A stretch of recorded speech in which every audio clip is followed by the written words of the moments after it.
Hello बच्चों, कैसे हैं आप लोग? सब बढ़िया? तो आज क्या स्टार्ट करेंगे? सॉलिड स्टेट का लेक्चर फिफ्थ। और लेक्चर फिफ्थ में क्या सिखाना है? Symmetry concept. पहले इस बात को आप समझ लीजिए, सिमेट्री कॉन्सेप्ट जो है आपके प्लस टू के सिलेबस में नहीं है। तो अगर प्लस टू में नहीं है तो नीट और जेईई में आने की संभावना कम है। पर अगर इस कॉन्सेप्ट को आप सीखते हैं तो सॉलिड स्टेट समझने का जो तरीका है आपका, वो धीरे धीरे उसका लेवल बढ़ता चला जाएगा। और सिमेट्री का यूज सिर्फ यहां नहीं होगा, आपको ऑर्गेनिक में हम करेंगे, आइसोमर में भी करेंगे। यही सिर्फ ऑर्गेनिक में ही नहीं होगा, आपको कोऑर्डिनेशन कंपाउंड में भी यूज होगा। इसलिए बड़ा इंपॉर्टेंट टॉपिक है। ठीक है, बोर्ड के लिहाज से ना पढ़ के चैप्टर के वैल्यू के हिसाब से हम लोग को पढ़ना है। ठीक है, तो स्टार्ट क्या करते हैं हम लोग? सॉलिड स्टेट का lecture fifth with symmetry concept. चलिए स्टार्ट किया जाए।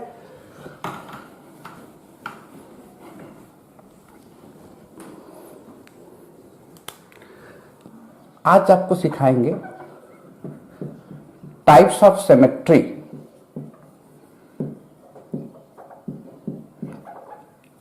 इन crystals.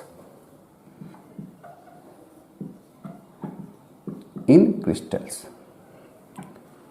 Types of symmetry in crystal. पहले सिमेट्री एलिमेंट कौन कौन है वो देख लें।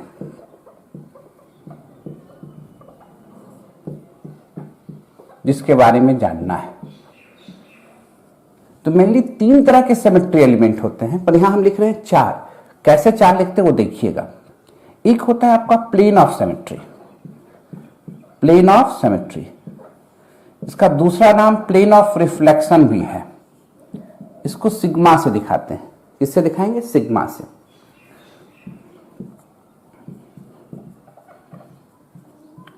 एक्सिस ऑफ सिमेट्री,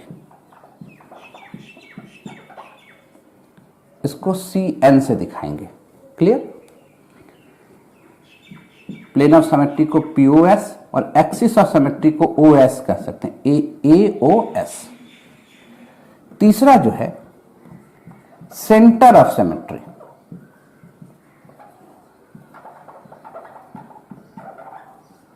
इसको I से दिखा रहे हैं, COS। क्लियर?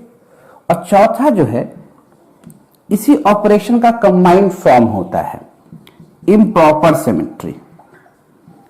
इम्प्रॉपर सिमेट्री, इसको SN पढ़ते हैं। तो मेनली यही तीन है। तो पूछा सर सिमेट्री है क्या? तो सिमेट्री एक इमेजिनरी कॉन्सेप्ट है जो किसी भी मॉलिक्यूल्स पर अप्लाई करने के बाद उसके ज्योमेट्री में किसी प्रकार का कोई बदलाव नहीं होता है। आप बोलिएगा सर नहीं समझे, थोड़ा समझाइए। इसी ऑपरेशन के माध्यम से समझाएंगे। प्लेन ऑफ सिमेट्री का ऑपरेशन करके दिखाएंगे क्या कहना चाहते हैं सिमेट्री के बारे में। सिमेट्री के बारे में क्या कहे? सिमेट्री एक ऐसा इमेजिनरी कॉन्सेप्ट है जो मॉलिक्यूल्स के ऊपर अप्लाई करने से मॉलिक्यूल्स के ज्योमेट्री में किसी प्रकार का कोई बदलाव नहीं होता है। तो पहले एक बार नोट करें, तब स्टार्ट करते हैं प्लेन ऑफ सिमेट्री से। लिखा जाए,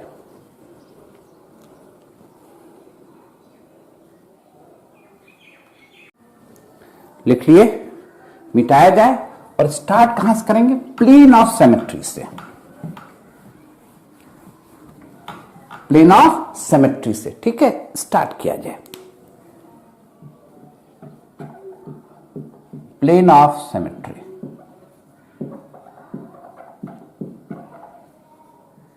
सिग्मा से दिखाएंगे, इसको POS लिखेंगे। Plane of symmetry. ठीक है, अच्छा। अब ये देखो, प्लेन ऑफ सिमेट्री क्या है? तो आप ऐसे समझिए, प्लेन ऑफ सिमेट्री एक इमेजिनरी प्लेन है जो मॉलिक्यूल्स को दो आइडेंटिकल पार्ट में बाइसेक्ट करता है। ठीक है, यानी प्लेन ऑफ सिमेट्री है क्या? एक इमेजिनरी प्लेन है जो मॉलिक्यूल्स को दो बराबर भागों में बांटता है। जैसे अगर मान लें कि एक स्क्वायर है, तो क्या हम यहां पर एक प्लेन रख के इसको दो बराबर भागों में बांट सकते हैं कि नहीं? तो ये जो प्लेन हुआ इसको कहेंगे प्लेन ऑफ सिमेट्री। आप देखिए यहां से भी बांट सकते हैं कि नहीं बांट सकते हैं? तो ये जो प्लेन हुआ इसको क्या कहेंगे? Plane of symmetry. यहां से बांट सकते हैं कि नहीं बांट सकते हैं? तो कहेंगे हाँ, इसको कहेंगे प्लेन ऑफ सिमेट्री। यहां से बांट सकते हैं कि नहीं बांट सकते हैं? कहेंगे हाँ, इस डायगोनल से भी बांट सकते हैं, ये डायगोनल और ये डायगोनल। तो इसको क्या कर देंगे हम लोग, प्लेन ऑफ सिमेट्री। ये बात तो समझे। तो पूछा सर प्लेन ऑफ रिफ्लेक्शन क्यों कहते हैं और सिमेट्री ऑपरेशन लगाते कैसे हैं। बोले ठीक है, ये भी समझा जाए। अगर मान लीजिए इस स्क्वायर को ए बी सी से नाम दे देते, ए बी सी डी से नाम दे देते हैं, ठीक है, और इसको हम लोग प्लेन ऑफ सिमेट्री को इसको एक मिरर जैसा मानते हैं, प्लेन मिरर, जो मॉलिक्यूल्स को दो बराबर भागों में बांट रहा है, बराबर भाग में बांट रहा है।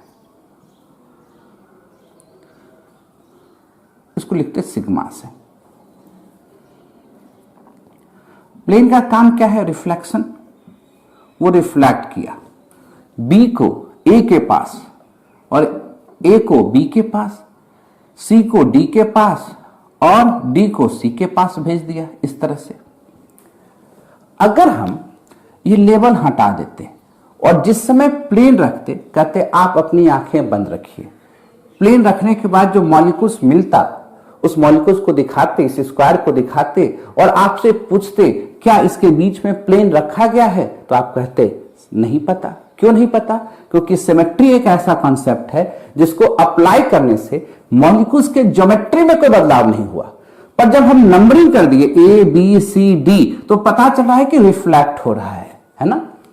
इसलिए फिर अगर यहां पर प्लेन रख देंगे, पुनः यहां पर प्लेन रख देंगे, तो जहां से चले थे वहीं पर वापस आ जाएंगे। ए फिर यहां, बी फिर यहां, सी यहां, डी यहां, यानी दो बार प्लेन ऑफ सिमेट्री रखने से तो जिस पॉइंट से चले थे उसी पॉइंट पर आ जाएंगे। ई मतलब आइडेंटिटी, आई से आइडेंटिटी होता है पर यहां ई से लिख रहे हैं, मतलब आइडेंटिकल पॉइंट पर पहुंच जाएंगे। क्लियर? आपको इतना डीप में नहीं जानना है। अब क्या समझना है कि प्लेन ऑफ सिमेट्री क्या है, एक इमेजिनरी प्लेन है जो मॉलिक्यूल्स को दो बराबर भागों में बांटता है। तो इस स्क्वायर में कितने प्लेन ऑफ सिमेट्री दिख रहे हैं भैया? अभी दिख रहे हैं 4। कोई दिक्कत? अब आगे की बात करते हैं। मिटाए इसको, कोई कंफ्यूजन कहीं पर? अगर आपसे कोई पूछे कि अच्छा ये बताओ इस ट्रायंगल में कितना प्लेन ऑफ सिमेट्री दिख रहा है, तो आप कहेंगे सर देखिए ना, एक ये हुआ, एक ये हुआ, एक ये हुआ, 3 प्लेन ऑफ सिमेट्री। उसी तरह कोई पूछ देता हेक्सागोन में कितना हुआ, तो आप कहते कि इसको 6 बराबर भाग में बांट सकते थे, 1 2 3 4 5 6 प्लेन ऑफ सिमेट्री हुआ। उसी तरह पेंटागोन में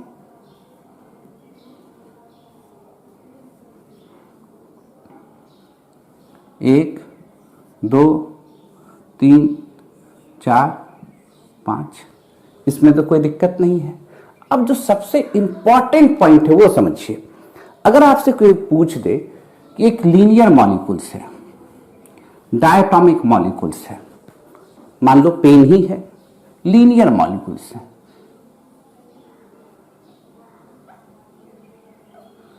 इसमें कितना प्लेन ऑफ सिमेट्री है, तुरंत बच्चा कहेगा सर 2, एक यहां से और एक यहां से। आप समझिएगा, कॉन्सेप्ट सिखाने की कोशिश कर रहे हैं। 2 दिख रहा है क्योंकि इसको रखने से मॉलिक्यूल्स के ज्योमेट्री में कोई अंतर नहीं है और इसके बीचों बीच भी रखने से मॉलिक्यूल्स के ज्योमेट्री में कोई अंतर नहीं है। सेम कॉन्सेप्ट है, तो 2 दिख रहा है, पर हकीकत में इसके पास इन्फिनाइट प्लेन ऑफ सिमेट्री है, इन्फिनाइट प्लेन ऑफ सिमेट्री है। आप कहिएगा sir infinite plane of symmetry है कैसे, जरा समझाइए। तो पहले आप इतना लिख लीजिए, तो एक बार बॉल स्टिक मॉडल से समझाने की कोशिश करते हैं। नोट कीजिए इसको।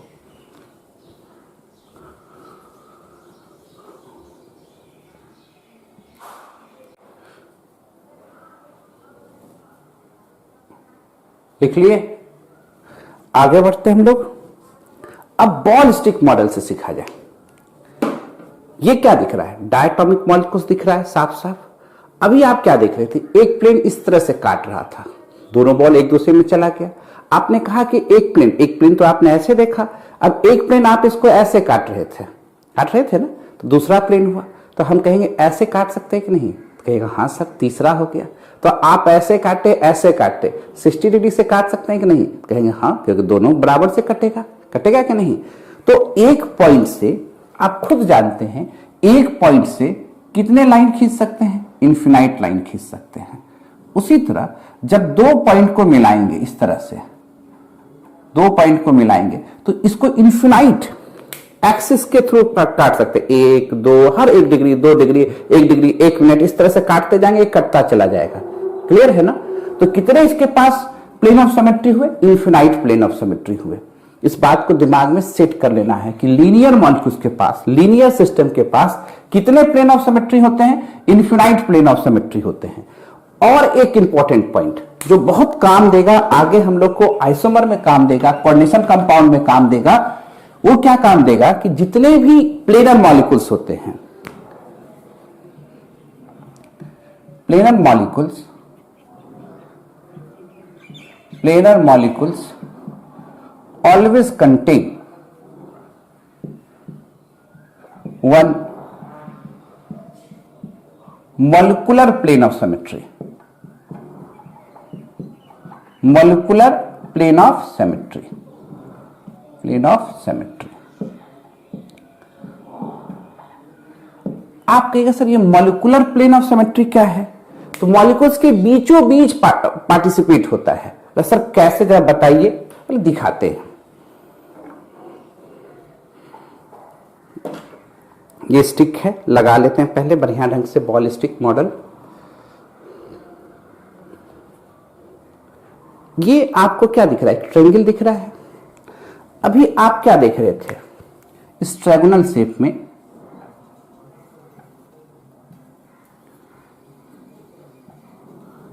एक प्लेन ऑफ सिमेट्री आपने ये देखा, एक ये देखा और एक ये देखा। क्लियर? कंफ्यूजन कहीं पर? ये 3 प्लेन ऑफ सिमेट्री देखे, एक ऐसे देखे, एक ऐसे देखे और एक ऐसे देखे। ये तो दिख ही रहा था। हम जो अगला मॉलिकुलर प्लेन ऑफ सिमेट्री की बात करें वो देखिए। ये मॉलिक्यूल्स के बीचों बीच इस तरह से प्लेन को रखना है, इमेजिनरी बॉल को एकदम काटना है 2 बराबर भाग में। दोनों बॉल तो आइडेंटिकल है, इधर वाला पार्ट इधर आ जाएगा, इधर वाला पार्ट इधर चल जाएगा, यानी एकदम बीचों बीच कटेगा और ऐसे निकल जाएगा। समझ रहे हैं ना? ये दिमाग में रखिए। काट सकते हैं कि नहीं काट सकते हैं? तो मॉलिक्यूल्स के बीचों बीच काट सकते हैं। उस प्लेन ऑफ सिमेट्री को कहते हैं हम लोग molecular plane of symmetry.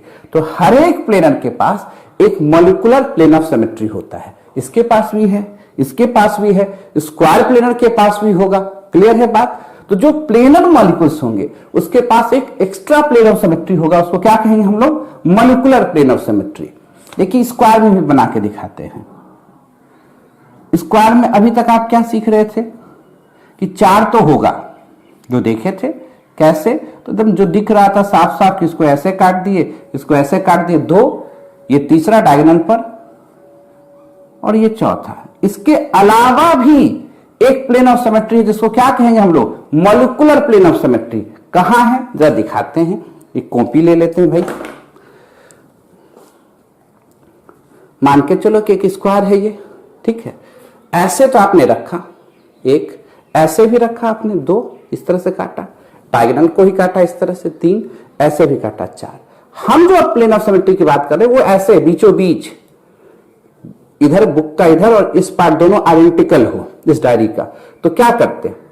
Plane रखते, इधर वाला पार्ट इधर रिफ्लेक्ट हो जाता, इधर वाला पार्ट इधर रिफ्लेक्ट हो जाता। ऐसे ही प्लेन ऑफ सिमेट्री को क्या कहते हैं? Molecular plane of symmetry.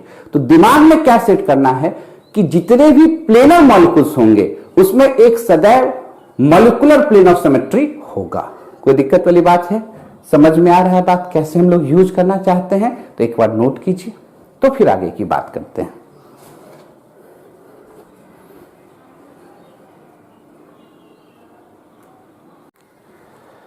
लिख लिए? प्लेन ऑफ सिमेट्री दिमाग में सेट हो रहा है। अब तो देखिएगा, इसको अलग अलग रूप में दिखाएंगे प्लेन ऑफ सिमेट्री को। एक बार समझ तो लिए कि प्लेन ऑफ सिमेट्री क्या है, अब समझ लेते हैं सेंटर ऑफ सिमेट्री क्या है। ठीक है, सेंटर ऑफ सिमेट्री,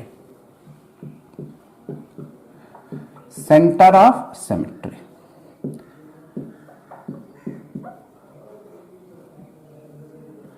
COS। इसको आई से दिखा रहे हैं। क्लियर? अच्छा ये बताओ, सेंटर ऑफ सिमेट्री वर्ड से क्लियर हो रहा है कि सेंटर में कुछ होगा। तो ये सेंटर है। पकड़ने का तरीका क्या है? सेंटर ऑफ सिमेट्री, आप मॉलिक्यूल्स के किसी भी पार्ट से चलिए, सेंटर होते हुए अगर वैसा ही पार्ट मिल गया आपको, आपने कॉर्नर से चला, सेंटर होते हुए कॉर्नर मिल गया, तो ये सेंटर कहलाएगा सेंटर ऑफ सिमेट्री। अगर आप मिडिल से चलते, सेंटर होते हुए मिडिल आ गया, तो इसलिए ये सेंटर कहला रहा है centre of symmetry. Middle corner से थोड़ा सा ऊपर से चल रहे हैं, सेंटर होते हुए कॉर्नर से थोड़ा इधर मिल रहा है, इसलिए सेंटर को कहते हैं सेंटर ऑफ सिमेट्री। यानी मॉलिक्यूल्स के किसी भी भाग से चलते हैं, अगर सेंटर होते हुए स्ट्रेट लाइन में जा रहे हैं, फिर वैसा ही आइडेंटिकल पार्ट मिल जाता है, तो उसको हम लोग कहते हैं सेंटर ऑफ सिमेट्री। इसको सेंटर ऑफ इन्वर्सन भी कहते हैं। यहां ये पॉइंट और ये पॉइंट दोनों आइडेंटिकल पॉइंट है। अगर कोऑर्डिनेट में जाते तो दिखता है कि यहां का जो कोऑर्डिनेट होगा जस्ट अपोजिट कोऑर्डिनेट यहां का होता है। इसको सेंटर ऑफ इन्वर्सन के रूप में भी देख सकते थे, पर अभी आप सेंटर ऑफ सिमेट्री से समझिए, आई है। अच्छा आप देखो, अगर ट्रायंगल रहता तो क्या सेंटर ऑफ सिमेट्री होता? देखो तो ये सेंटर है, कॉर्नर से चले, सेंटर होते हुए मिडिल आ गया, ये सेंटर ऑफ सिमेट्री नहीं होगा। मिडिल से चले, सेंटर होते हुए कॉर्नर आ गया, इसलिए सेंटर ऑफ सिमेट्री नहीं है। इंपॉर्टेंट पॉइंट क्या है जरा देखो तो, स्क्वायर था, 4 पॉइंट था तो सेंटर ऑफ सिमेट्री दिखा। ट्रायंगल है, 3 पॉइंट है तो सेंटर ऑफ सिमेट्री नहीं दिखा। यानी इवन इन्वायरमेंट है तो सेंटर ऑफ सिमेट्री दिख रहा है, ऑड इन्वायरमेंट है सेंटर ऑफ सिमेट्री नहीं दिख रहा है। अगर मान लो ये लीनियर शेप रहता, इवन है कि ऑड है, तो इवन है तो यहां एक सेंटर ऑफ सिमेट्री होगा। क्लियर? अगर आपसे कोई पूछ देता कि अच्छा ये बताओ पेंटागन, पेंटागन में होगा, तो आप कहिएगा कभी नहीं। क्यों? क्योंकि अगर 20 से चलेंगे तो सेंटर होते हुए इस पेंटागन का एक पॉइंट आ जाएगा, इसलिए सेंटर ऑफ सिमेट्री नहीं है। क्लियर? अगर कोई आपसे पूछता अच्छा ये बताओ हेक्सागन में है कि नहीं है, तो आप कह देते हाँ है। क्यों? क्योंकि इवन इन्वायरमेंट दिख रहा है, जहां से चलेंगे सेंटर होते हुए वैसा ही पॉइंट आ जाएगा, तो ये सेंटर ऑफ सिमेट्री है। अच्छा ये बताओ क्यूब,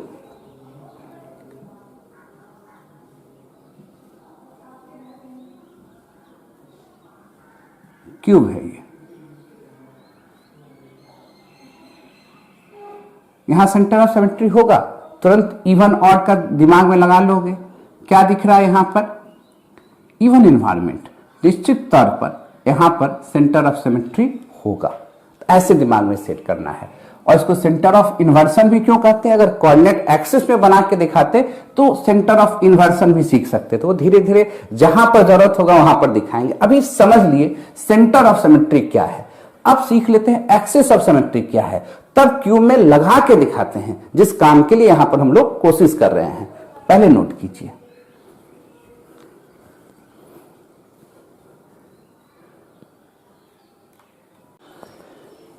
लिख लिए होंगे, मिटाया जाए। अब चलते हैं हम लोग एक्सिस ऑफ सिमेट्री की तरफ। किधर मूव करना है हम लोग को? एक्सिस ऑफ सिमेट्री में। कोई दिक्कत? चलिए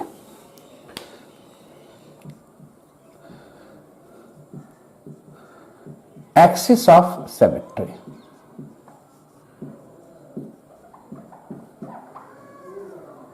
किससे दिखाएंगे? CNCOS। आप कैपिटल ए भी लिख दीजिए, उससे कोई दिक्कत नहीं है। ठीक है। पूछा सर ये एक्सिस ऑफ सिमेट्री क्या है? तो ये एक इमेजिनरी एक्सिस है जिसके अबाउट रोटेशन करने से मॉलिक्यूल्स की ज्योमेट्री में किसी प्रकार का कोई चेंजेस नहीं होता है। क्या है ये? एक इमेजिनरी एक्सिस है जिसके अबाउट मॉलिक्यूल्स का रोटेशन करने में किसी प्रकार का, मॉलिक्यूल्स का रोटेशन करेंगे तो ज्योमेट्री में किसी प्रकार का कोई चेंजेस नहीं होगा। जैसे एक लीनियर मॉलिक्यूल्स है, अगर इसमें हम लोग इसको 180 डिग्री से रोटेट कर दें, ठीक है, तो ये पार्ट इधर आ जाएगा, ये इधर चला जाएगा। क्या इसके ज्योमेट्री में कोई दिक्कत हुआ क्या? कोई चेंजेस हुआ क्या? तो नहीं। तो यहां पर जो 180 डिग्री है, इस 180 डिग्री को C2 भी कहते हैं हम लोग। कैसे का तो समझाएंगे। तो इसको कहेंगे एक्सिस ऑफ सिमेट्री। इसको क्या कहेंगे हम लोग? Axis of symmetry. क्लियर, समझ में आ रहा है? कोई दिक्कत? अच्छा ठीक है सर, ये तो हम लोग समझ गए कि एक्सिस ऑफ सिमेट्री है। अगर ट्रायंगल रहता सर तब देखिए सब साइड बराबर है तो सब एंगल बराबर है। अब यहां पर से ये एक्सिस डालना है इस तरह से, ठीक है। तो ये एंगल कितना है? 120। ये एंगल कितना है? 120। ये एंगल कितना है? 120, ठीक है। अगर हम यहां ऐसे एक्सिस रखें इस तरह से और इसको रोटेट कर रहे हैं क्लॉकवाइज डायरेक्शन में, तो ये पॉइंट यहां आ जाएगा, ये पॉइंट यहां आ जाएगा और ये पॉइंट यहां चला जाएगा। जाएगा कि नहीं? तो फिर तो उसी तरह का ट्रायंगल दिखेगा, ये अंतर दिखेगा, सेम ट्रायंगल दिखेगा। तो इस एक्सिस को क्या कहेंगे? Axis of symmetry. कितना डिग्री से रोटेट कर रहे हैं? 120 डिग्री से। इसको कुछ और थोड़ा डीपली सीखते हैं। अगर मान लीजिए ये A है, ये B है, ये C है, बीच में एक्सिस इस तरह से रखकर 120 डिग्री से रोटेट किए, सब पोजीशन एक दूसरे का चेंज कर लेगा क्लॉकवाइज डायरेक्शन में। C यहां, A यहां, B यहां, 120 डिग्री से। क्लियर? पुनः फिर इसको 120 डिग्री से रोटेट किया। क्लियर?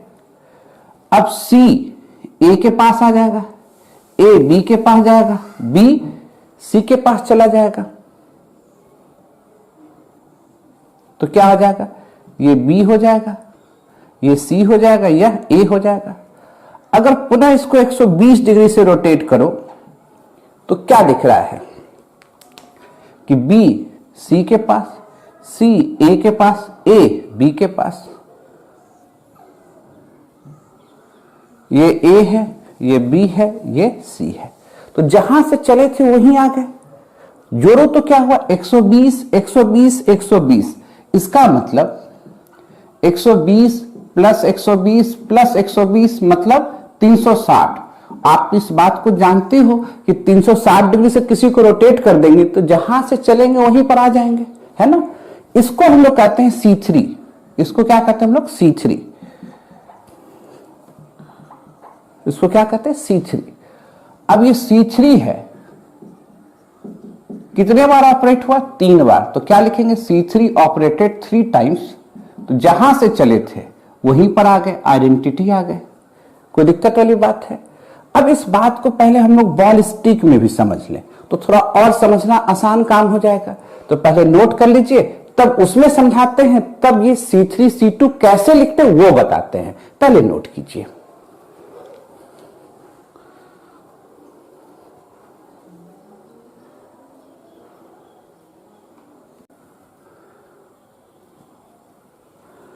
लिख लिए हो? थोड़ा सा मिटाए पन्ना, आगे चलेंगे बॉल स्टिक मॉडल में। अच्छा एक ध्यान देना, एक्सिस ऑफ सिमेट्री को CN, यहां COS नहीं तो सेंटर ऑफ सिमेट्री हो गया AOS। कभी कभी स्लिप हो जाता है, इसको ध्यान दीजिएगा। अब चले हम लोग बॉल स्टिक मॉडल में, समझना थोड़ा आसान होगा। बॉल स्टिक मॉडल की ओर चले, ठीक है। बॉल स्टिक मॉडल में क्या करते हैं जरा देखिए। लीनियर मॉलिक्यूल्स है, इसको हम लोग क्या कर रहे हैं? C2 मतलब 180 डिग्री। कैसे करते हैं C2 तुरंत समझाएंगे। इसका मतलब 2 फोल्ड एक्सिस भी होता है, सब मीनिंग समझाते हैं। ये A बॉल है, ये B बॉल है, रोटेट करेंगे तो B A के पास आ जाएगा। क्लियर? और पुनः रोटेट करेंगे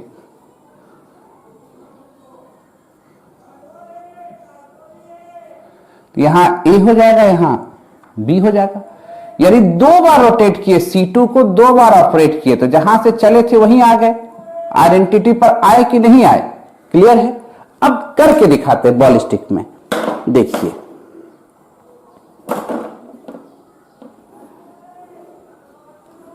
ये देखिएगा, ये लीनियर मॉलिक्यूल्स है। और यहां पर जो एक्सिस हम रख रहे हैं C2 180 डिग्री से, तो 180 डिग्री से इस तरह से पलट जाएगा। ये ग्रीन है, ये ब्लू है, देखो यहां आ गया। और फिर 180 डिग्री से करेंगे तो जैसा था पहले वही आ गए कि नहीं आ गए। कहां से रोटेट कर रहे हैं, ये ब्लू वाला A है, ग्रीन वाला B है। अब इसको 180 डिग्री से रोटेट किए, मूव कर गया, तो B यहां आ गया है। B कौन था, ग्रीन, यहां आ गया। ब्लू कहां है, A के पास। फिर इसको रोटेट किए 180 डिग्री से, तो वहीं आ गया कि नहीं आ गए, क्लियर है। अब ट्रायंगल में समझते हैं, ट्रायंगल में समझिए, ट्रायगोनल प्लेनर जिसको आप कहते थे, ये देखिए, ये ट्रायगोनल प्लेनर ज्योमेट्री है, ठीक है। और यहां पर ऐसे एक्सिस रखेंगे, ये 120 डिग्री का है एंगल।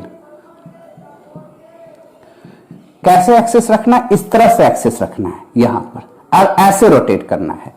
ये A है, ये B है, ये C है, सब बॉल आइडेंटिकल है, सिर्फ नाम इसलिए दे देते हैं ये रोटेट हो तो आपको पता चले, ठीक है। अब जरा देखिए, इसको बॉल स्टिक में लेके जाते हैं हम लोग, बॉल स्टिक में लेके जाते हैं। ये देखिए ABC है और ये एक्सिस है इस तरह से। अगर हम इसको 120 डिग्री से रोटेट करेंगे तो सब पोजीशन चेंज होकर यहां आ जाएगा।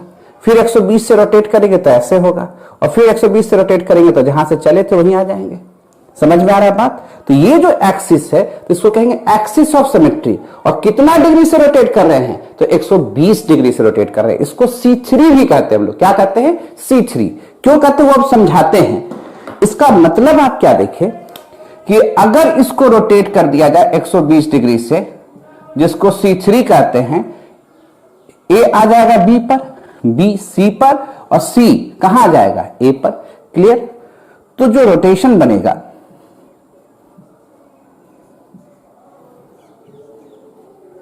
यहां लिख देंगे C, यहां लिख देंगे A, यहां लिख देंगे B, फिर C3 करेंगे,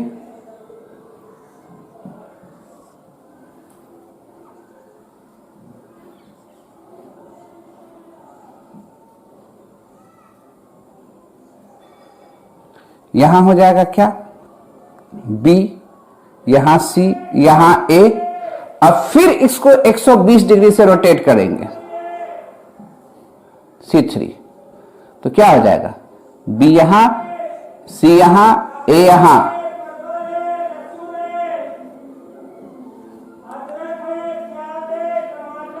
कोई दिक्कत, बाहर दिमाग नहीं जाए, देखिएगा ध्यान से। ये हो गया A, B और C। तो जहां से चले थे वहीं आ गए। तो कितना बार, 120, 120, 120, सब तो 120 है। तो इसका मतलब हम लोग को साफ साफ दिख रहा है, जो सिमेट्री है, 3 फोल्ड सिमेट्री है, अगर 3 बार ऑपरेट करेंगे तो जहां से चलेंगे वहीं पर आ जाएंगे। या हम लोग ऐसे भी लिख सकते थे कि Cn है, इसको n बार ऑपरेट कर देंगे तो जहां से चलेंगे वहीं पर आ जाएंगे। क्लियर। तो पहले ये जान जाए कि Cn है, Cn कैसे कहलाता है, फिर ये जान जाए क्या सिर्फ इसमें 120 डिग्री यानी C3 he axis of symmetry होगा कि उससे ज्यादा भी होगा, तो वो भी सीखना है। तो पहले एक बार इसको नोट करें, फिर Cn वाला बात समझाए, और इसमें एक से ज्यादा सिमेट्री होगा तो कैसे होगा वो भी सिखाते हैं। रखिए पहले इसको।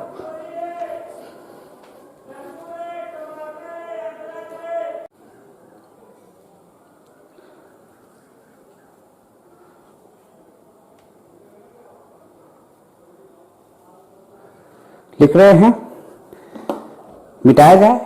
अपने से प्रैक्टिस भी करना है। अगर बॉल स्टिक घर में हो तो बनाइए। हम कैसे कर रहे हैं जरा देखिए। हमारे पास बॉल है, ये स्टिक है ना, सुआ जिसको आप कहते थे। आप घर में है तो उससे भी कोशिश कीजिए, और कॉपी पर तो प्रैक्टिस कीजिए ही, है ना, तब ज्यादा समझ में आएगा। जब दिखेगा तो ज्यादा समझ में आएगा। अब हम लोग सीखते हैं कि Cn कैसे लिखते हैं और Cn का यूज कैसे करते हैं, वो भी सिखा दे पहले। क्लियर। तो Cn बराबर हो गया 2 pi by n। Clear. C1 का मतलब 1 fold axis, 2 pi divided by 1, मतलब 360 डिग्री से आप रोटेट कर रहे हो, जहां से चलेंगे वहीं आ जाएंगे। C2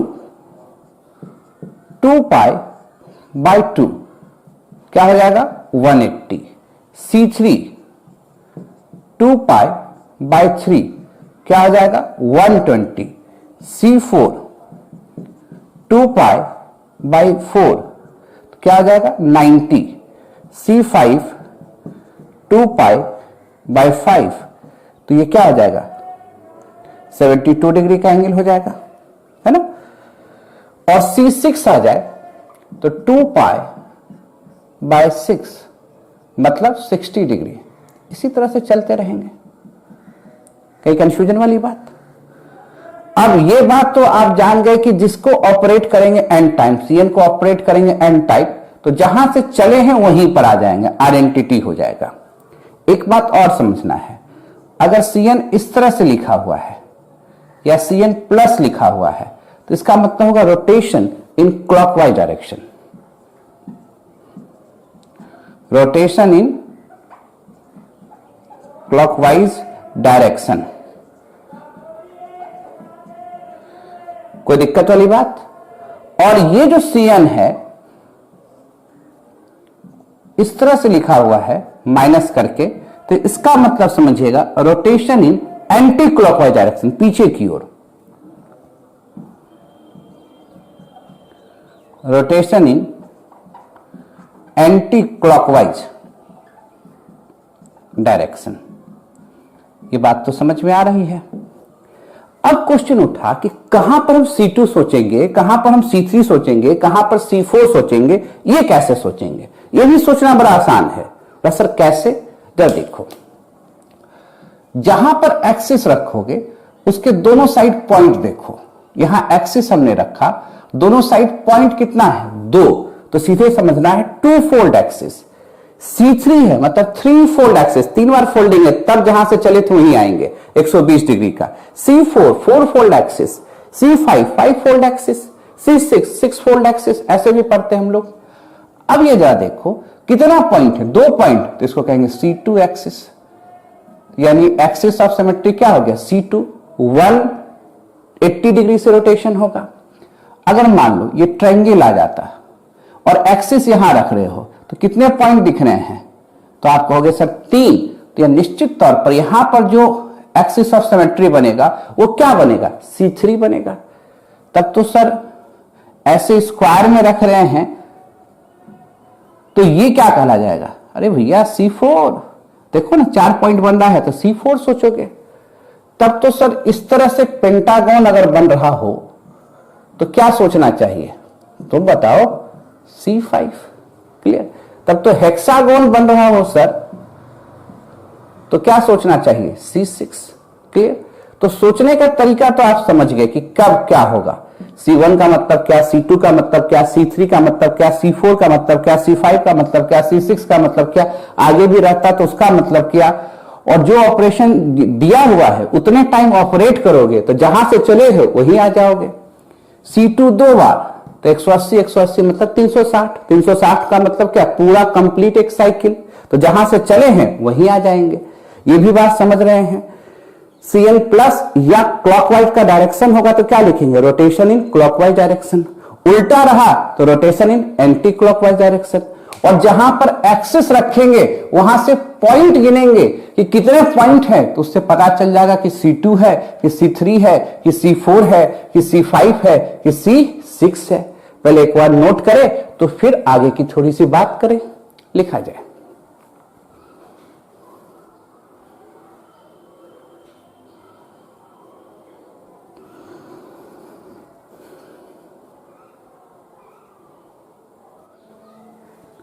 लिख रहे हो?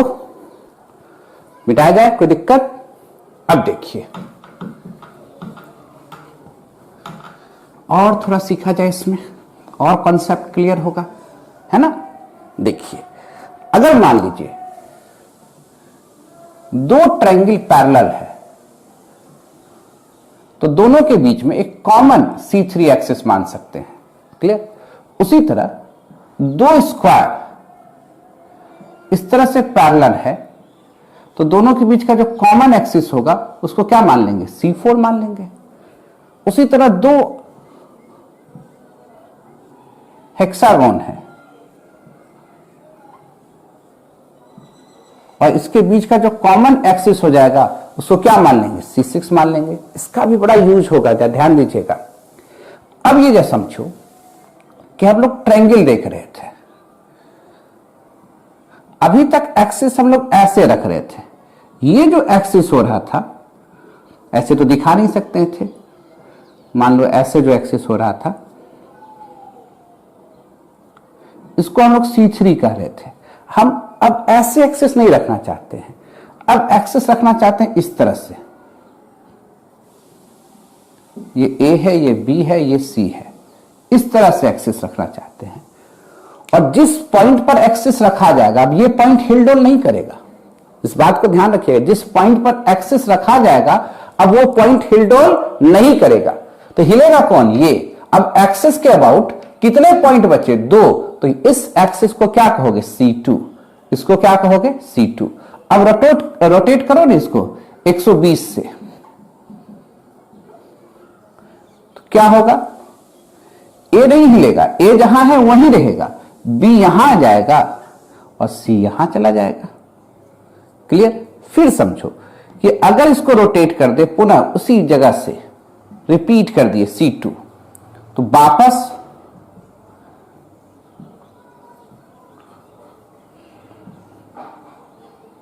A2 हिलेगा नहीं, C यहां आ गया, B यहां आ गया, तो जहां से चले थे वहीं आ गए। क्लियर। अब इसमें एक और कॉन्सेप्ट सीखना है।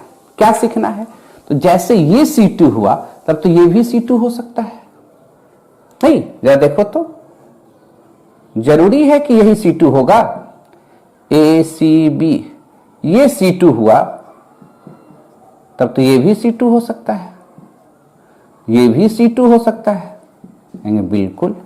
C3 एक था या, और C2 कितना है, 3, और C3 और C2 क्या है, परपेंडिकुलर है, ये भी दिख रहा है, C3 और C2 परपेंडिकुलर है, नहीं, C3 क्या है, ऐसे है, और C2 क्या है, ऐसे है, तो C3 और C2 क्या हुआ, जरा समझ ले, ये C2 है इस तरह से और ये C3 है, तो दोनों क्या हो गया, परपेंडिकुलर हो गया। कंफ्यूजन है कहीं पर, बॉल स्टिक में सीखना चाहते हो उसमें भी समझ लेते हैं एक बार। ये जो एक्सिस आप देख रहे हो ये C3 है, ये क्या है, C3, रोटेट करेंगे इसके अबाउट घूम के आ जाएगा। अब हम ऐसा बात कर रहे हैं, ये एक्सिस ये फिक्स है, तो रोटेट कैसे करेंगे, 180 से, ये फिक्स है, ये नहीं हिलेगा, ऊपर वाला, नीचे तो एक्सिस है, ये देख रहे हो एक्सिस यहां से निकल गया आगे। अब रोटेट करेंगे तो कितने से रोटेट होगा, 180 से, तो इसको क्या कहेंगे, C2। क्लियर है। तो एक्सिस ऑफ सिमेट्री क्या है, एक ऐसा इमेजिनरी एक्सिस है जिसके अबाउट मॉलिक्यूल्स का रोटेशन करने से ज्योमेट्री में कोई बदलाव नहीं होना चाहिए। क्लियर हो। अब एक बात और समझिए, कॉन्सेप्ट क्लियर है यहां पर। एक बात क्या समझाना चाहते हैं कि C3 परपेंडिकुलर किस पर था, C2 पर, 3 परपेंडिकुलर है 2 पर, इसलिए हमेशा देखिएगा कि यहां पर निश्चित तौर पर 3 C2 दिखेगा। अगर C3 परपेंडिकुलर, C4 परपेंडिकुलर होता C2 पर तो यहां 4 C2 दिखता है ना। आगे करके दिखाएंगे, थोड़ा एडवांस बात बताते हैं कि दिमाग में सेट हो। हम लोग को सिर्फ जानना था क्या एक्सिस ऑफ सिमेट्री क्या होता है। दो ट्रायंगल के बीच का जो कॉमन एक्सिस होगा उसको भी C3, दो स्क्वायर के बीच में कॉमन जो एक्सिस होगा उसको भी C4, दो पेंटागन के बीच में जो कॉमन एक्सिस होगा उसको भी C5, हेक्सागन के बीच में जो कॉमन एक्सिस होगा उसको भी C6। एडवांस लेवल में यहां 3 C2 है तो एक C2, एक C2 प्राइम, एक C2 डबल प्राइम, ऐसे भी लिखा हुआ मिलेगा। और क्या कॉन्सेप्ट देखे कि ट्रायंगल में सिर्फ C3 ही नहीं है, C3 के अलावा और भी है। और यहां क्या कॉन्सेप्ट सीखे कि जिस पॉइंट पर एक्सिस रखा जाएगा उस पॉइंट में हिल डोल नहीं होगा। कहीं दिक्कत वाली बात, क्लियर समझ रहे हैं। ये भी पॉइंट सीखे कि C3 ऑपरेट हुआ, परपेंडिकुलर है किस पर, C2 पर, 3 परपेंडिकुलर है 2 पर, इसलिए यहां पर निश्चित तौर पर 3 C2 होगा। क्लियर। इसके बारे में और थोड़ा जिक्र कर लेते हैं, नोट कर लीजिए। 2-4 एग्जाम्पल और देखते हैं तब क्यूब पर ले आते हैं, नोट कीजिए।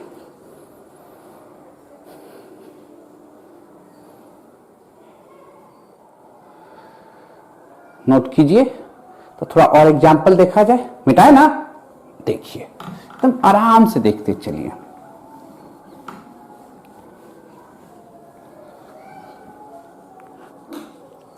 स्क्वायर पर आ जाइए। ये क्या दिख रहा है बीच में? C4, इस तरह से C4 है। क्लियर? अब जो दिखाना चाहते हो वो देखिए। अगर हम लोग इस डायगोनल पर जाएं, एक्सिस रख दें, तो कितने पॉइंट फ्री हैं? 2। तब तो सीधे कह देंगे कि इसको ये क्या हो गया? C2, और ये क्या था? C4। तो यहां पर C4 निश्चित तौर पर C2 पर परपेंडिकुलर है। ये C4 है और ये C2 है, दोनों के बीच का एंगल कितना हो गया? 90। तो अभी जो फॉर्मूला लिखे उस हिसाब से तो यहां 4C2 होना चाहिए। बोले बिल्कुल। कहां है सर? जरा देखो, क्या ये डायगोनल नहीं हो सकता है? ये डायगोनल भी तो हो जाएगा C2। अब तो 2 ही पॉइंट है, जहां एक्सिस रखा गया वो तो हिलडोल नहीं करेगा। तब तो आप कहिएगा सर 2 ही C2 दिखा, 2 और कहां है? बोले देखो तो, अगर इसके बीचों बीच रखेंगे तो ये दोनों लाइन के लिए ये कॉमन एक्सिस हो गया, इसको भी C2 कहेंगे। यहां आप 4 पॉइंट नहीं गिनेंगे। अब इस पॉइंट के रिस्पेक्ट में ये 2 पॉइंट है, इसलिए इस एक्सिस को क्या कहेंगे? C2। और दोनों का ही चूंकि कॉमन एक्सिस है इसलिए एक ही C2 गिना जाएगा, 2 अलग अलग C2 नहीं होगा। इसके अबाउट भी कितने पॉइंट है? 2। तो ये क्या कहला जाएगा? C2। तो कितने C2 हो गए? 1 2 3, एक और क्या?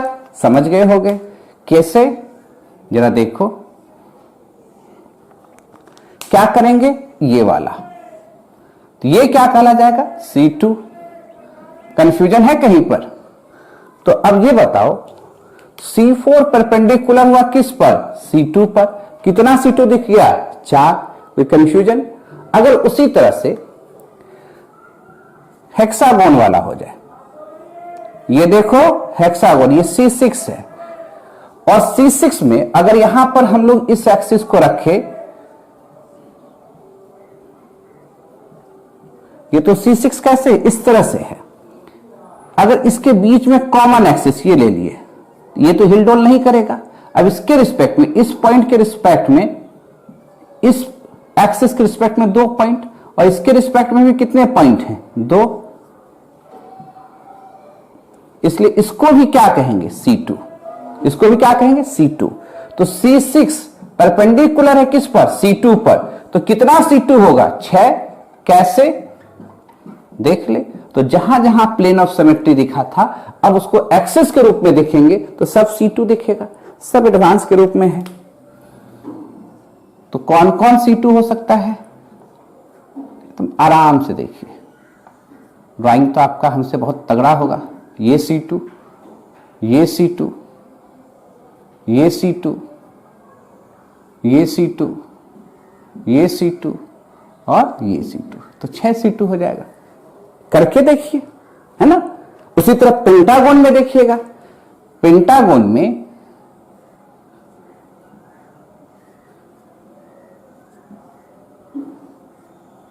ये क्या है? C5। क्लियर? C5 कैसे है? ये वाला एक्सिस है ना? तो अगर ये वाला एक्सिस के बारे में पूछे पेंटागोन में,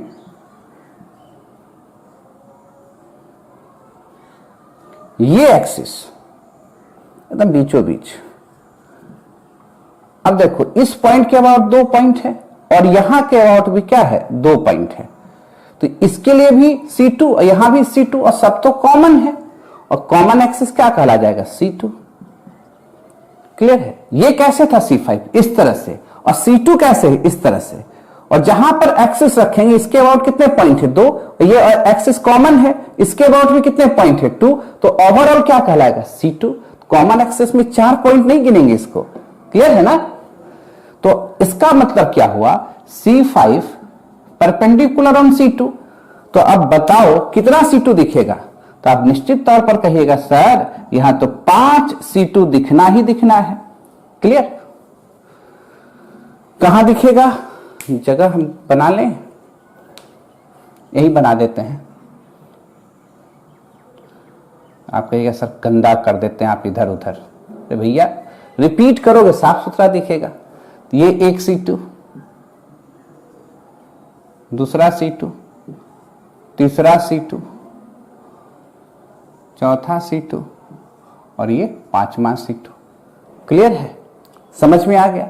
इतना डीप का भी हमको जरूरत नहीं है, सिर्फ हम इसलिए बताएं कि आपका कॉन्सेप्ट और क्लियर हो, क्योंकि सब जगह अप्लाई करना हम लोग को। अब लगाते हैं इसको क्यूब पर। क्यूब पर लगाने के पहले थोड़ा सा वो भी बता देना इम्प्रॉपर सिमेट्री क्या है, तब क्यूब पर लगाते हैं। नोट कीजिए फटाक से।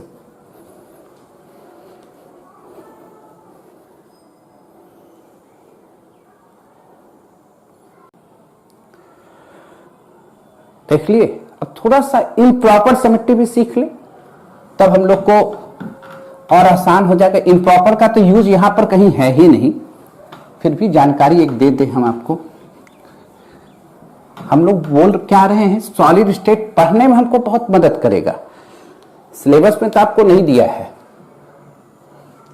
पर सिर्फ सॉलिड स्टेट में यूज नहीं होगा। कहां यूज करेंगे, आइसोमर में। कहां यूज करेंगे, कोऑर्डिनेशन कंपाउंड में। तो थोड़ा प्रैक्टिस कीजिए, मेहनत कीजिए। 3D है, थोड़ा सा मेहनत कीजिए, शार्प हो जाएगा कॉन्सेप्ट, सीखना और आसान हो जाएगा।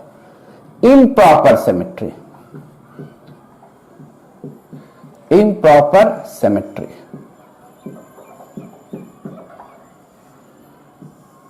इसको एसन से दिखाएंगे।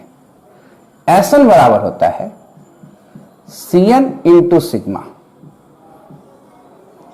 यानी दो ऑपरेशन का कंबाइंड फॉर्मेट है। ये अपने आप में कुछ नहीं है, है ना। इसीलिए इसको हम लोग सिमेट्री नहीं रखे थे, हम तो टाइप में ले आए थे 4, 3 ही मेजर होता है। जैसे मान लीजिए कहीं लिख दिया S3, इसका मतलब होगा C3 इंटू सिग्मा। जैसे करके दिखा दें, ये A है, ये B है और ये C है। अगर हम C3 करते हैं यहां पर से, इस एक्सिस से, तो A यहां चला जाएगा, B यहां चला जाएगा, C यहां चला जाएगा,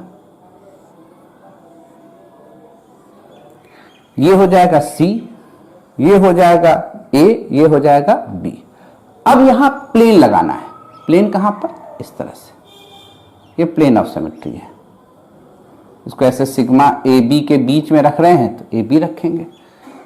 प्लेन रखने से क्या होता है, हम लोग ये बात जानते हैं, जहां प्लेन रखेंगे उसमें तो कोई हिलडोल नहीं है। सी पर ए यहां आ जाएगा, बी यहां हो जाएगा, तो यानी यहां से डायरेक्ट यहां का जो कंबाइंड ऑपरेशन है उसी को C3 कहे, S3 कहे।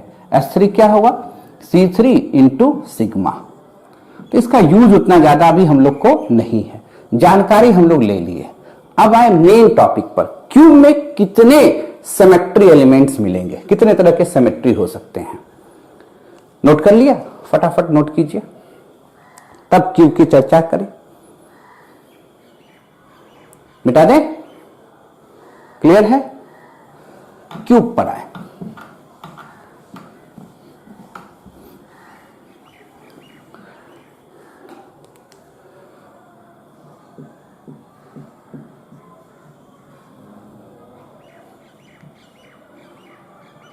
ये क्यूब है।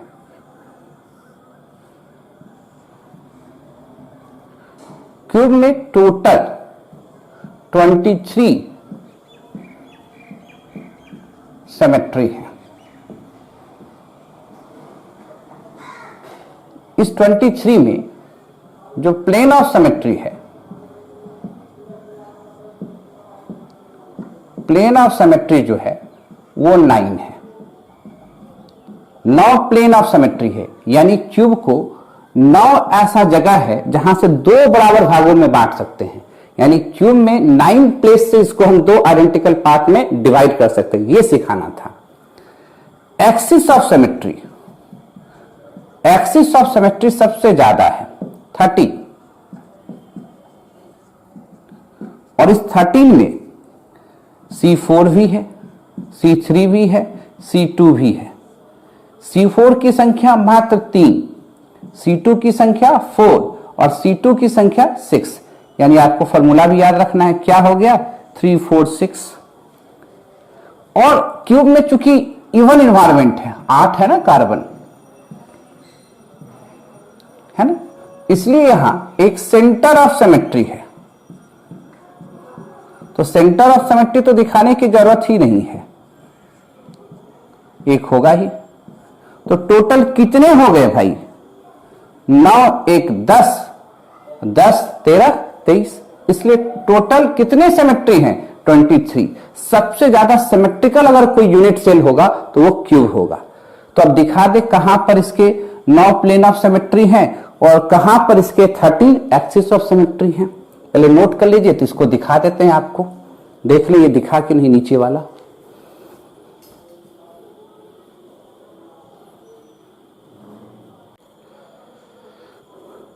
देखा जाए कहां पर है 9 प्लेन ऑफ सिमेट्री क्यूब में। ठीक है, चलिए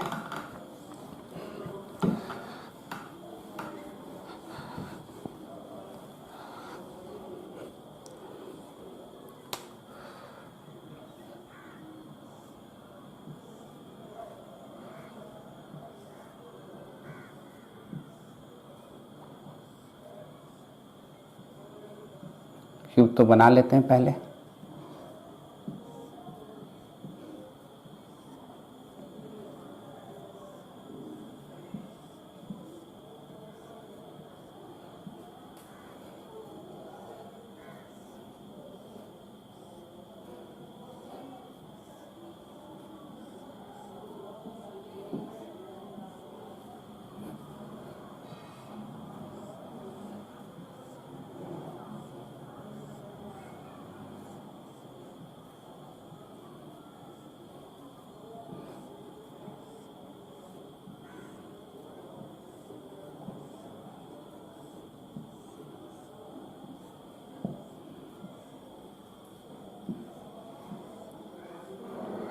नाइन प्लेन ऑफ सिमेट्री दिखाना है किसमें? क्यूब में।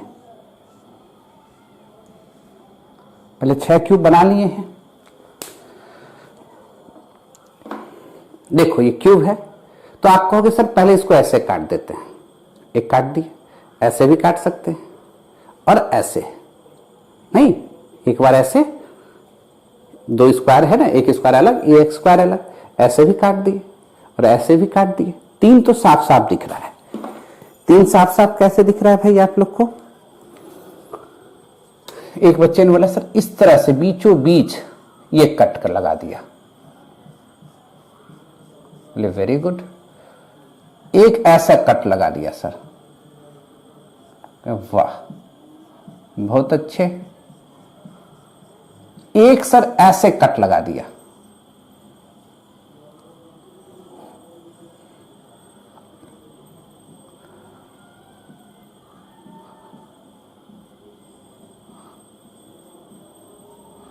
वाह 3 तो साफ साफ दिख गया। अब सर देखिए क्यूब दिख रहा है, ऐसे काट लिए, ऐसे काट लिए और ऐसे काट लिए, 3 तो कट गया। डायगोनल से भी तो काट सकते थे, ऐसे निकल जाता, और ऐसे भी काट सकते थे, तो 2 डायगोनल हो गया, 1 और 1 ये, तो कितने हो गए? 5। तो डायगोनल वाला भी कट लगा देते हैं ऐसे।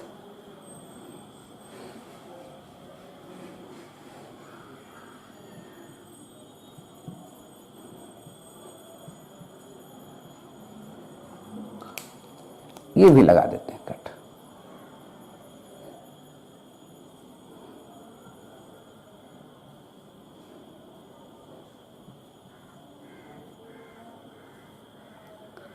एक, 2, 3, 4, 5 हो गए। अब 4 कैसे होंगे? अब सोचो, अगर घर में तुम बैठे हुए हो और रूम तुम्हारा स्क्वायर में है तो कैसे सोचना चाहिए? बैठ जाओ जहां पर बीच, घर के एकदम बीच वाला मिडिल से ऐसे एक कट लगा दोगे, फिर ऐसे कट लगा दोगे, 2 हो गया, फिर ऐसे कट लगा दोगे, 3 हो गया, फिर डायगोनल से कट लगा दिया, 4 हो गया, इस डायगोनल से कट लगा दिया, 5 हो गया। ये तो समझ गया, पर जरा समझना घर का ऊपर वाला पार्ट इस तरह से, ऊपर वाला पार्ट ऐसे और नीचे इस तरह से डायगोनल मिलाना है ना, तो ये 6ठा दिखेगा। इधर से मिलाओगे घर के ऊपर वाले से और नीचे लाओगे तो 7 हो जाएगा। इधर से जाओगे और ऐसे मिलाओगे तो 8 हो जाएगा। इधर से जाओगे और ऐसे निकालोगे तो कितना हो जाएगा 9। एकदम ध्यान रखना कैसे इस बॉल से मिलाए और ऐसे निकाल दिए, ऊपर वाले से लाएंगे डायगोनल स्क्वायर वेव में और नीचे ऐसे गिराएंगे, ऐसे फिर ऐसे, क्लियर, फिर ऐसे। तो कर करके देखो, मजा आ जाएगा। कैसे अब गिरा रहे हैं डायगोनल को जरा देखो, ये ए बी सी डी इस तरह से मिला दिए, ये प्लेन है, देख रहे हो ना, समझ रहे हो गए। अब इधर से भी गिरा देंगे, आगे से भी गिरा देंगे, क्लियर है। फटाक से नोट कीजिए। तो 3 और बना देते हैं ऊपर में, ऊपर वाला तो आसान ही है, मिटा देते हैं तो बन जाएगा अपने से भी। दिक्कत होगा तो वीडियो को आगे पीछे करोगे भैया क्लास खत्म होने के बाद।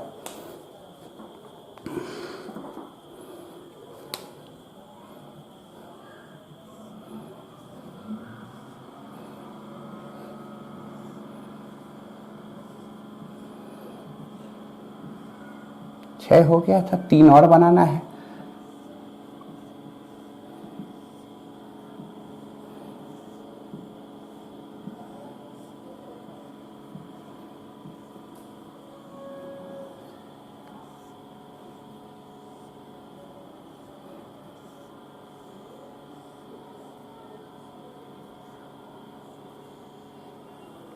कोई दिक्कत?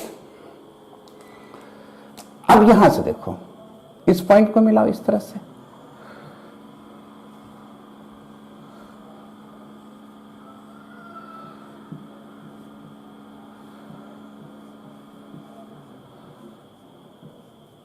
ये भी तो है। अगर इसको B है, इसको C मान लो, और यहां C तो है ही, यहां इसको मान लो 1, C है 2, ऐसा प्लेन हो गया। ऐसे भी तो प्लेन जा सकता था, क्यों नहीं, बिल्कुल।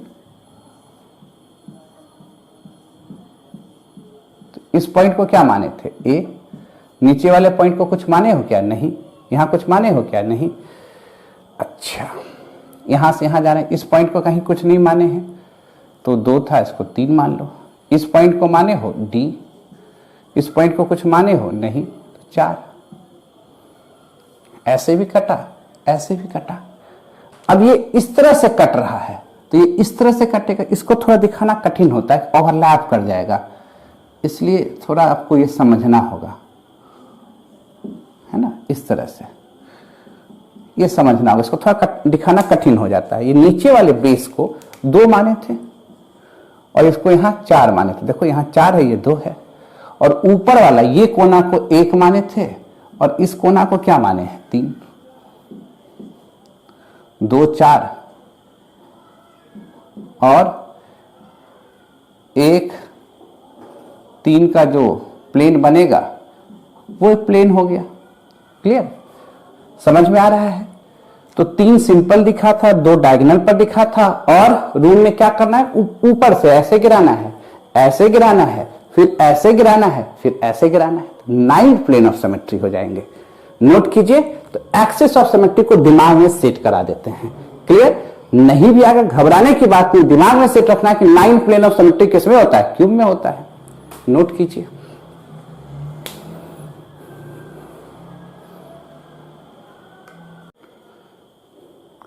लिख रहे हो, मिटा दिया जाए, आराम से लिखिए। अब एक्सिस ऑफ सिमेट्री को समझने का समय आ गया है ना।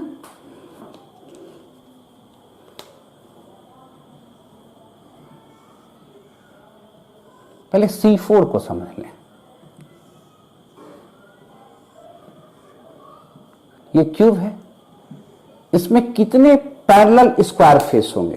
देखो ऊपर में एक स्क्वायर दिख रहा है और नीचे में एक स्क्वायर दिख रहा है ना। तो ये दोनों तो पैरेलल है, इधर भी पैरेलल है, आगे और पीछे भी पैरेलल है। तो आप क्या कर सकते हो कि सर यहां पर 3 फेस जो हैं इस तरह से वो पैरेलल हैं, आगे पीछे, लेफ्ट राइट, ऊपर नीचे। और 2 पैरेलल स्क्वायर के बीच में जो कॉमन एक्सिस होता है उसको क्या कहते हैं, C4। यही तो सिखाया है। तो ये जो पॉइंट है, यहां से अगर हम इसको एक्स एक्सिस माने ऊपर वाले को y एक्सिस माने और इधर z एक्सिस माने तो एक 4 C4 कहां हो जाएगा x एक्सिस पर और एक C4 कहां हो जाएगा y एक्सिस पर और एक C4 कहां हो जाएगा z एक्सिस पर। ये तीन तो साफ साफ दिख रहा है, नहीं दिख रहा है तो फिर से एक बार दिखा देते हैं। ये क्या है क्यूब, ये क्या दिख रहा है स्क्वायर दिख रहा है और इधर भी एक स्क्वायर दिख रहा है। पीछे भूल जाइए, सब बॉल स्टिक को भूल जाइए। दो स्क्वायर के बीच में जो कॉमन एक्सिस होगा, ये एक्सिस पे 4 पॉइंट है तो C4, ये दोनों का क्या हो गया कॉमन एक्सिस हो गया तो इसको क्या कहेंगे C4, इसको भी क्या कहेंगे C4, ऊपर से भी जो एक्सिस आ रहा है उसको क्या कहेंगे C4। ऐसे दिमाग में रखना है। क्यूब के जो सेंटर से पास करने वाला लाइन है ऊपर इधर आगे, ये सभी क्या कहलाएंगे C4। कोई दिक्कत? बोला ठीक है सर, C3 कहां से होगा? तुरंत सेट करा देते हैं C3। अच्छा ये बताओ, सत्यम वेव को तो जान रहे हो भाई, ये भी बताना होगा। नहीं सर ये कैसे नहीं जानेंगे?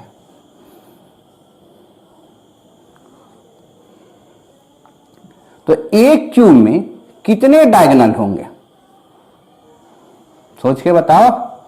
एक क्यूब में 4 डायगोनल होंगे।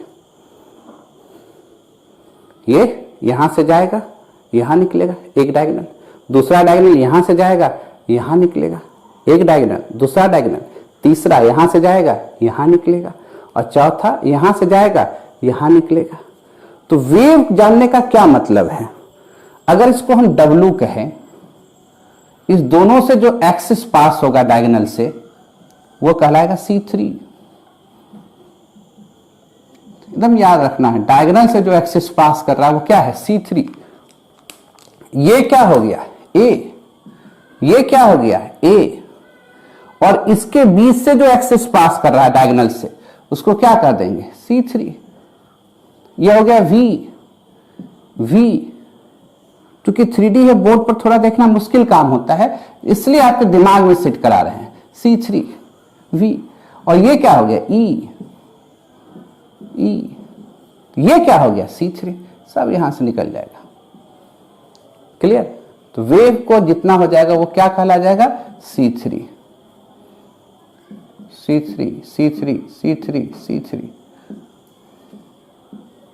तो C3 कितने हैं 4, C2 कितने हो गए, सॉरी C4 कितने हो गए 3, C3 कितने हो गए 4। अब C2 की बारी है। ये 6 कहां पर है?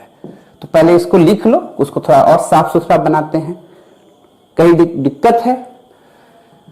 सेंटर से जो एक्सिस पास करेगा वहां क्या है C4, डायगोनल जो होगा वो क्या है C3। क्यूब में कितने डायगोनल 4, तो इसलिए C3 कितने 4। तो C2 भी देख लेते हैं, पहले नोट तो कीजिए।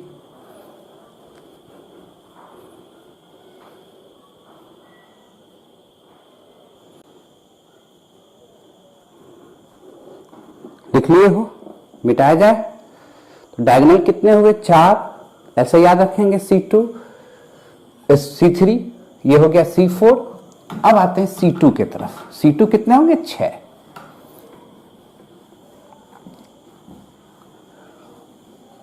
क्यूब को ध्यान से देखो,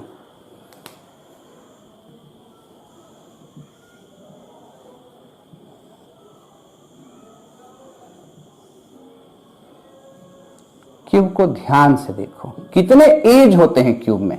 डायगोनल तो 4 बता दिए और एक्सिस 3 बता दिए, तो एक्सिस 3 तो C4, डायगोनल C3। एज देखो कितने हैं 12 एज है ना। और इस 12 एज में 2-2 का जोड़ा लगा हुआ है, ये इसके पैरेलल है। कौन किसके पैरेलल है? तो मेरा नाम तो आप जानते हो क्या है, जानते हो ना भाई?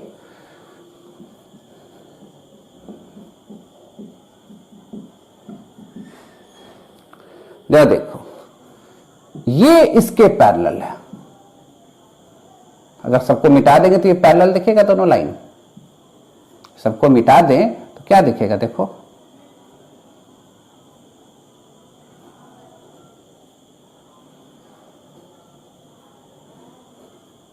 ये पैरेलल दिखेगा और ये एक्सिस क्या कहलाने लगेगा C2। दिख रहा है? तो इसलिए क्यूब को बनाओ बढ़िया ढंग से। किसको बनाओ, क्यूब को बनाओ बढ़िया ढंग से, और उसमें जो पैरेलल एक्सिस है उसको मेंशन करो। कौन पैरेलल एक्सिस है, तो भैया आर से पैरेलल है, ए से पैरेलल है, के से पैरेलल है, ई से पैरेलल है, एस से पैरेलल है, एच से पैरेलल है, और हर एक पैरेलल एक्सिस के बीच में, जैसे ये C2 है, ये C2 है, ये, अब इतना गिचपिच हो जाएगा कि आपको समझने में दिक्कत होगा। तो जो पैरेलल एज हैं उनके बीच से जो एक्सिस पास कर रहा है वो क्या हो जाएगा, C2। तो दिमाग में क्या सेट करेंगे, कितने एज हैं, 12, और हर दो एज क्या हैं, पैरेलल हैं, तो कितने C2 हो जाएंगे, 6। काहे कि दो पैरेलल लाइन के बीच में, अभी देखे हो, दो पैरेलल लाइन के बीच में हमेशा जो कॉमन एक्सिस होगा वो क्या कहलाएगा, C2। कोई कंफ्यूजन है, तो दिमाग में क्या रखना है, फिर से एक बार क्यूब उठा लें। दिमाग में क्या रखना है कि सेंटर से जो लाइन पास कर रहा है क्यूब के बीचों बीच C4, डायगोनल से जो पास कर रहा है C3, तो डायगोनल कितने, 4, इसलिए C3 4, एक्सिस कितने, 3, इसलिए C4 कितने, 3। अब ये एज इसके पैरेलल है, तो यहां से जो एक्सिस पास करेगा C2, यहां से जो पास करेगा C2, यानी टोटल 12 एज है और सब में पेयर लगा हुआ है। तो 12 का पेयर लगा देंगे तो 6 पेयर, और सब क्या कहला जाएगा, C2। याद रहेगा, ऐसे इस एज से ये C2, इस एज से ये C2। क्लियर। तो दिमाग में सेट किया जाता है ये सब चीजों को, कि कैसे सेट करना है कि C4 कितना, 3, C3 कितना, 4, और C2 कितना, 6। C3 कहां है, एक्सिस पर, C4 कहां है, एक्सिस पर, C3 कहां है, डायगोनल पर, C2 कहां है, एज के पैरेलल सिस्टम पर। ऐसे दिमाग में सेट करना है। रो नंबर क्या हुआ, 3, 4, 6, नाम से भी रख सकते हो, कोई दिक्कत। तो अब ये बता दें, जो 7 क्रिस्टल सिस्टम में है किसमें कितना तरह का सिमेट्री होता है, ठीक है, नोट कर लीजिए।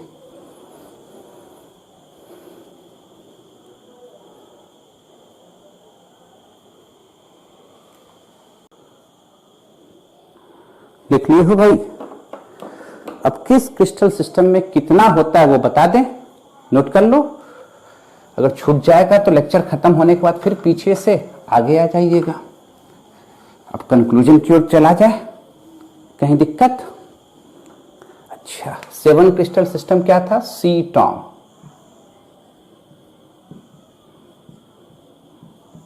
दिख रहा होगा, C for cubic, T for tetragonal, O for ऑर्थोरॉम्बिक,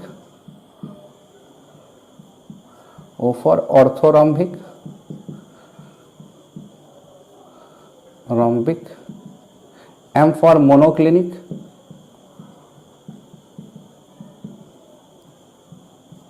T for triclinic, H for hexagonal, rhombohedral, या इसको ट्रायगोनल भी पढ़े थे, याद करो, ट्रायगोनल ही लिख देते हैं सीधा, रोम्बोहेड्रल या ट्रायगोनल, नाम तो सब पता ही है आप लोग को। किसमें कितना होगा,